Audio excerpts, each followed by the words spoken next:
T1 Faker, I think a 10-match win streak is a possibility if we can beat Gen.G. On January 31st, day 15 of the 2022 LCK Spring Split kicked off with the match of the week. T1 vs DWG. With a set score of 2-1, T1 took the victory over DWG. T1 is now the only undefeated team in the LCK so far in the split, as Gen.G fell to KT Rolster in their match on day 14. Lee Faker Sanghyuk joined the press room for a post-match interview. Thoughts on going 6-0 in the split so far? I felt we made a lot of mistakes, but I feel that we won tonight because there were a lot more positives than the negative. DWG were tough opponents, so this victory feels that much sweeter. For the last 2 years, T1 didn't have a great track record against DWG. How did you feel when they were pushing up to the Nexus turret? Our top side wasn't doing too well, especially with Moonwunner Hyunjun got killed level 1. Our game plan was to delay the game as much as possible, so I felt that we still managed to execute our game plan to the best of our abilities. Our bot lane was gaining a lot of advantages, so we felt that we still had a chance to win. T1 defended their Nexus turrets very well in Game 3. There were a lot of games where we showed lots of persistence, so I was confident that we would be able to successfully defend. Also, members of DWG were pushed up way too far, so there was lots of potential for flanks as well. Game 2 was a very swift victory. Did getting the blue side after Game 1 loss help with the win at all? I personally don't care which side I'm on, but I do hear that the blue side has a statistically higher win rate. The LCK competitive meta in Season 12 shifted towards teams playing longer games. What are some of the factors that contributed towards this shift? The biggest change is the teleport change. Landing phase became that much more important, as it became that much harder to create plays that cause variance. Every team now tries to tough out the early mid game and focus more on scaling towards the late game, hence the longer average game timer. What's your personal opinion on these meta shifts, especially on the teleport changes? I think that the games were more dynamic before these changes. From the perspective of the viewing experience,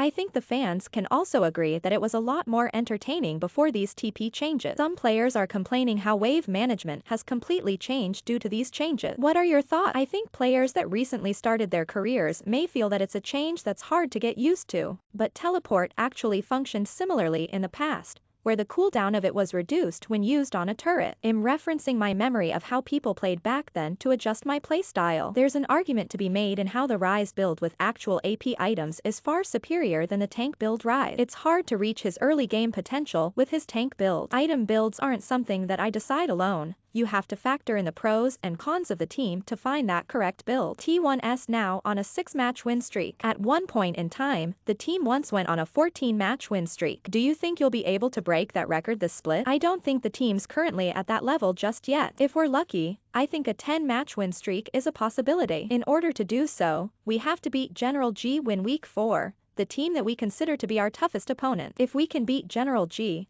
I think the 10-match streak is possible. Plans for the Lunar New Year? I'm planning to focus on maintaining my health. In order to produce great results in week 4, a break is definitely needed. Lastly, a word to your fans. Happy Lunar New Year's. Well, also get some proper rest to put on a good showing for our next matches.